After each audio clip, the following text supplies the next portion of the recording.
everybody, welcome back. It's eating time. I got the cats surrounding me, but we're just gonna do us. We're just gonna eat. Y'all, we're almost at 420 subscribers. Let me know if you want me to do a smoking special. Just take a big fat blunt to the dome for all of y'all. I don't know. Rolling Rock, please sponsor me. It's carbonated water.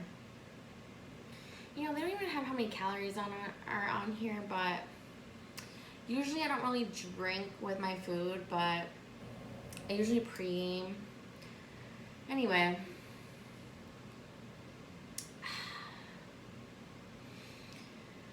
Y'all, I hope you're doing good.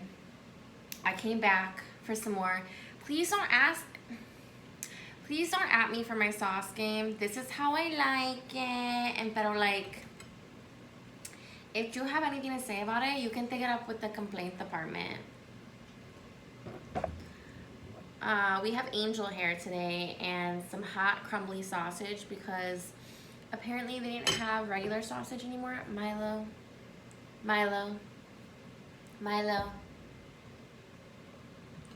I can't imagine what having actual human children is like. Just be all up in your shit. Hi. Stop licking the sauce. Stop licking the sauce. Stop eating my garlic bread. Those darn cats. Do you guys remember, if you were a Disney Channel person, do you remember Alley Cat Strike? My family was really into bowling. They're not so much anymore. Go away, bro. So when I saw that movie, of course. Stop. Go away. Stop. I love you. Go away. Go. Shoe fly. Don't bother me. Dude. So, of course, when I seen that movie, you know I had to try that little trick at the end. It didn't work in real life. Obviously. I mean...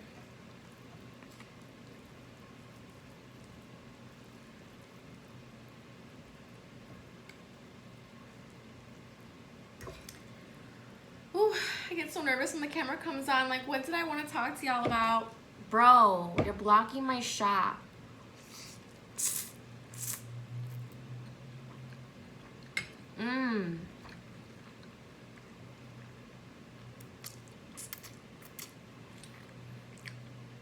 I don't know why Milo loves human food. You just ate some sauce. Go away. Go away. Go away. Okay. So I know the last time we talked, I told y'all that I had stories, as I normally do, about Jonathan's crazy ex-roommates.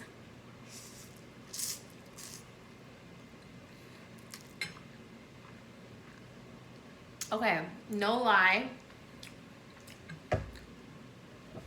That one is seriously intricate. And I want to cover all the bases. So that one's probably going to take some time. Let me know if y'all have any ideas, if you want me to take you maybe downtown, Chicago, or the Forest Preserve, even though there's a lot of mosquitoes right now.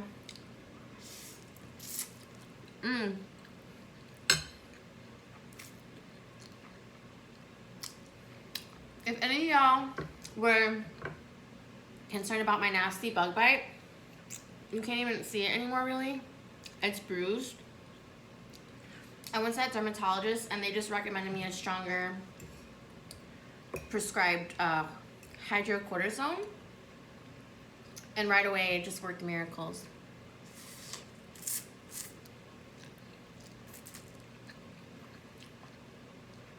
Just so y'all know, Milo's eating with us. He's taking the sauce and licking his paw.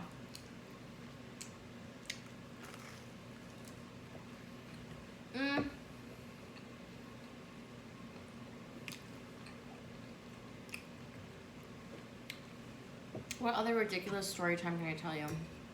Oh, my entire existence. For one.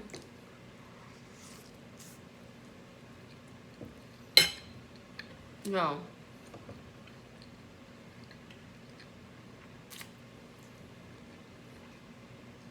But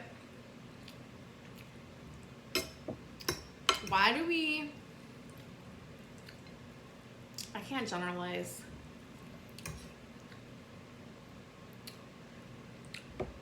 Self-limiting beliefs.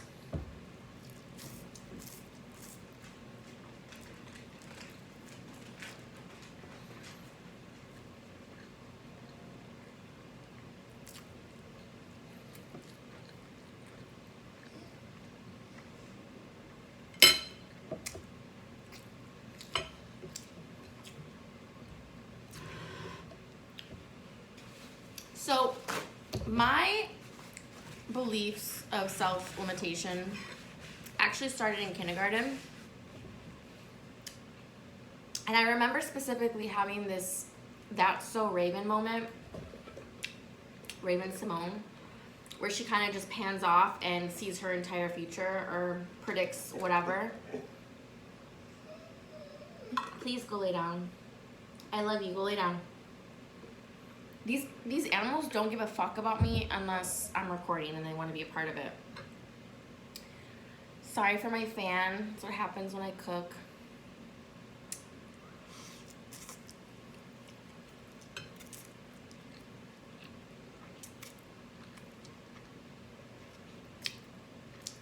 But for y'all that don't know me, I grew up my entire life in for y'all that don't know me, I grew up my entire life in Catholic school. And I had a really strict nun for a teacher when I was in kindergarten. Fun fact, Jonathan and I were actually in kindergarten together at 5 years old.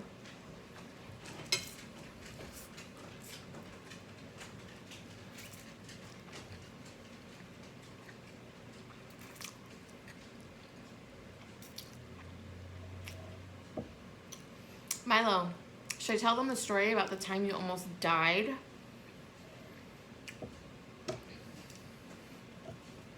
Come here.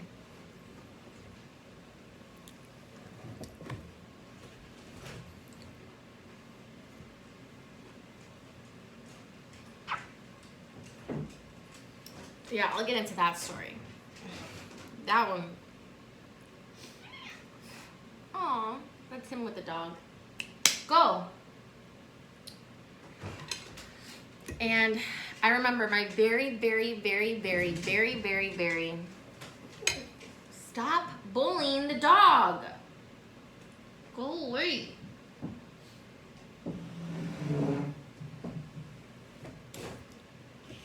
This is the most like he's ever been like this. Bro, y'all need to stop. Join me, young Milo, in telling the journey of self-limiting beliefs.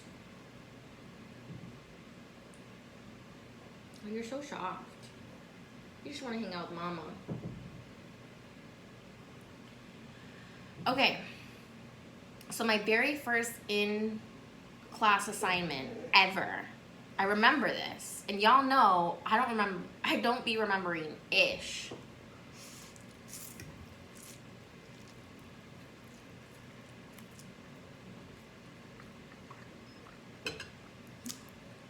I believe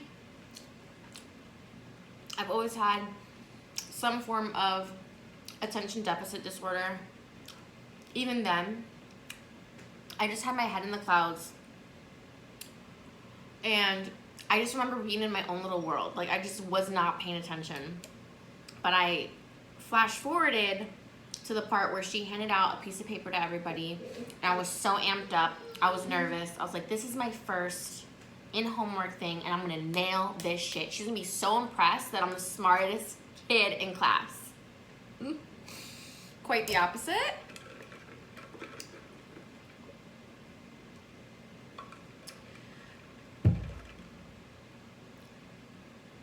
So we get this teddy bear, right? And I thought we're just supposed to color the teddy bear. Because at the time, unbeknownst to me, I'll tell you in a second.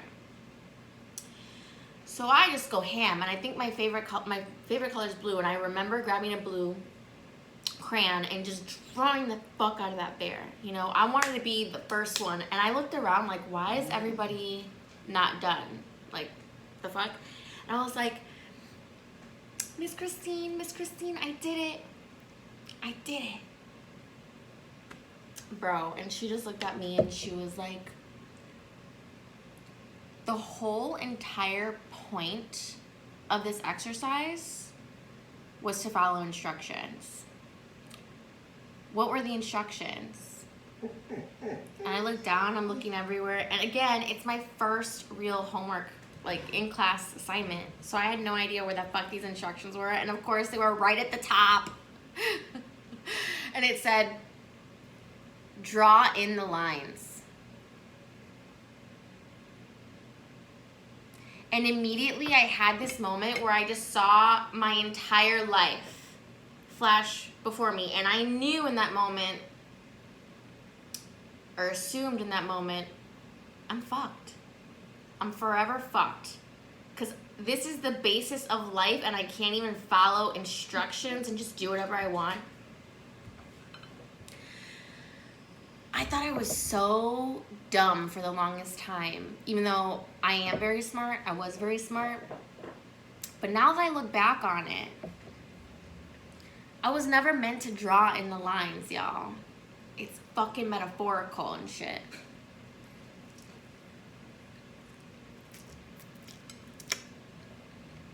The assignment was just to see if you could follow instruction, and clearly I couldn't. I've always marched to the beat of my own drum. Free spirit from the jump. But I didn't realize this until just recently in my life. And for the longest time, I just could never fit in. Literally, figuratively, metaphorically, it's a good analogy, right? Fuck coloring in your fucking lines.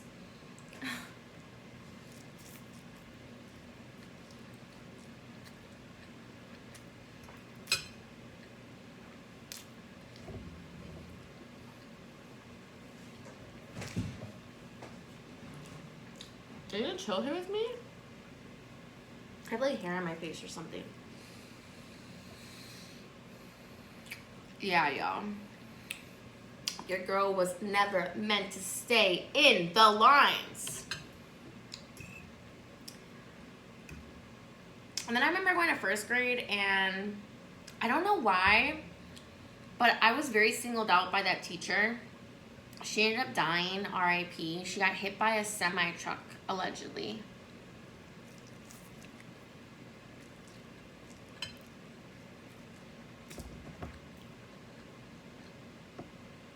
The story goes, Miss Orsini loved the Chicago Bulls so much that one day, this was a couple grades after I graduated, but I was still in grammar school. She loved them so much that she was rushing home to see a game because, you know, we didn't have DVR then. And she got hit by this truck. Who knows how true it is, but I felt bad.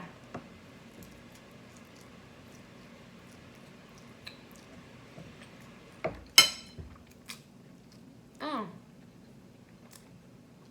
It stopped. Miss Orsini wants me to talk about this. Okay. I remember she had a very strong blonde mushroom cut and just these strong shoulder pads. It was always a red blazer. You know, you can see it in your head too, your first grade teacher. Basic ass bits, shoulder pad, head ass. I'm sorry. But I know, it's a good story. Her and I never really saw eye to eye. I remember that. So going from kindergarten to this teacher, she was just really hard on me. And I think it's because she knew that I knew better, that I could be better. I was never really diagnosed with a learning disability. But I was always just, my initials are LAG, L-A-G. So I just kind of lagged a little bit in life. And I just, for some reason, could never get 100 on, I would get like close to it, but I could never get 100 on a test.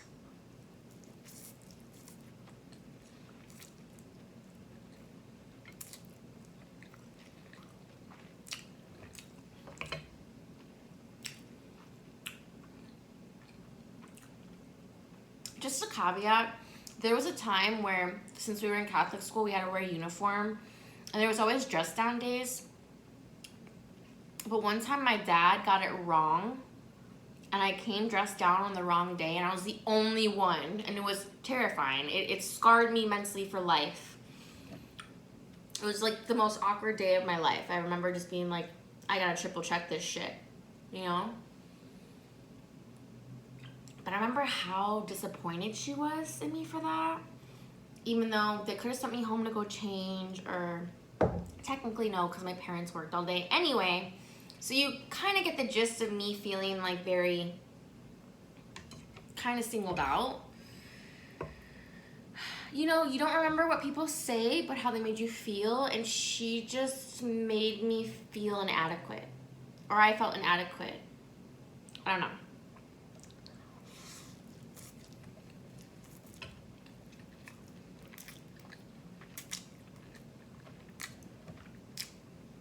I never got bad grades, y'all. Like, I always got A's, B's, and C's. A lot of it was mostly B's and C's. But I never really tried. So, one day we're grading our own tests, right? Because trust or whatever. And I kid you not, y'all, I remember getting everything right. And then just the last one was wrong.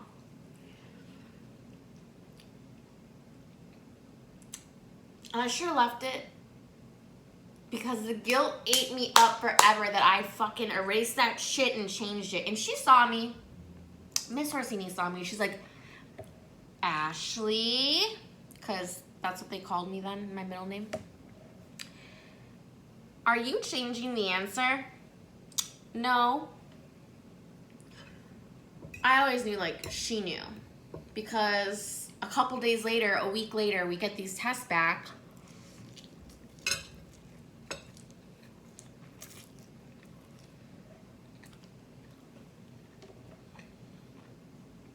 She calls every single person and calls my name last.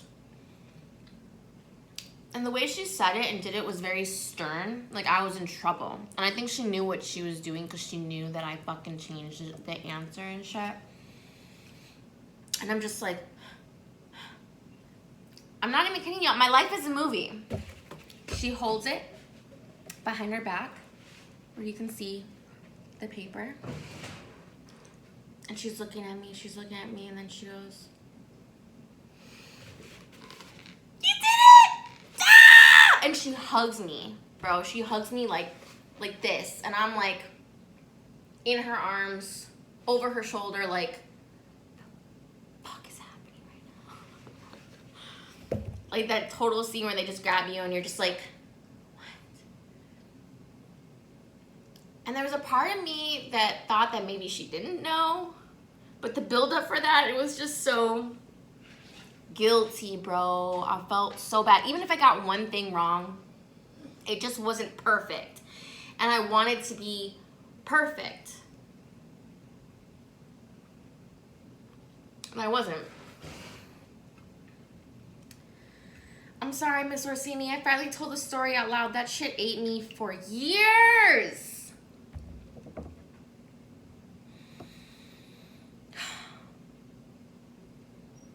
But yeah, you can kind of see the buildup in my head of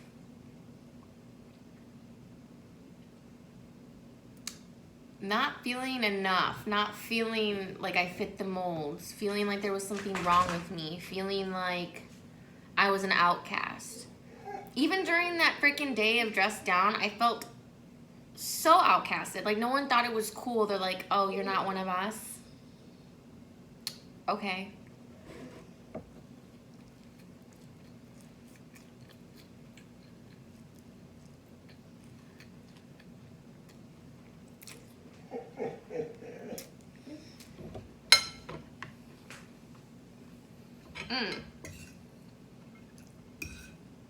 This looks a lot drier than it actually is.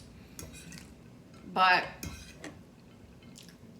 I'm not gonna defend my sauce game anymore. Fuck off. I'm not perfect. I like it how I like it. Y'all see Milo in the banana boat? Just be chilling.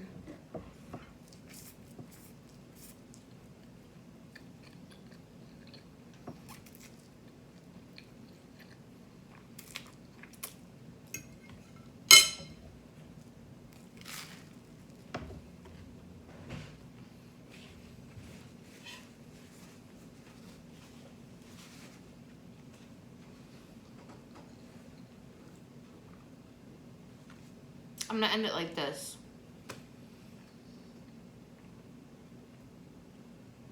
It's okay to have those thoughts of, I'm not this enough, I'm not that enough, I'm stupid, I'm dumb, I'm not pretty, I'm too fat, I had too much this, I don't fit the mold, blah, blah, blah. The whole society, world society just makes you feel like you're not good enough. Get this toothpaste, it'll make your teeth really white, and get this work done and you'll feel better. And it's like, we're just forever made to feel inadequate. But if you're self-aware enough to catch it and know that it's not the truth, then you're growing.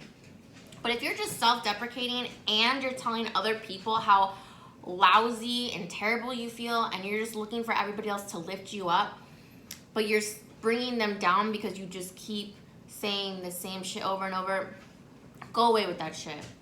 Go away with that shit. And go get, who am I to say to go get professional help? Because we all need some professional help. But the point is like, there are people whose profession is to help you improve your mindset. Talk to those people. You know, don't talk to your customers and trauma dump on them.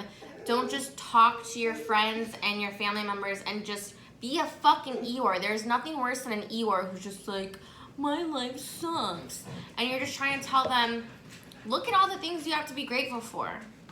The air in your lungs, your eyesight, the fact that you can move your body. You know? I see so many people that have health issues that just can't do anything. So really, you're okay, you're normal. I have diagnosed you as a normal human being.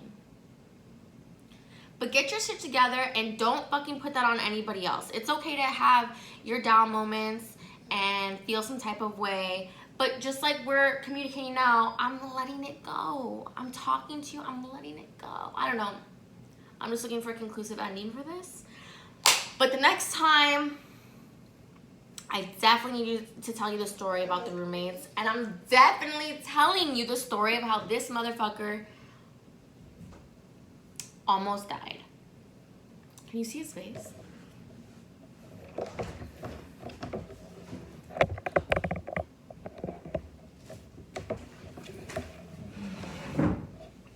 Of how this motherfucker almost died.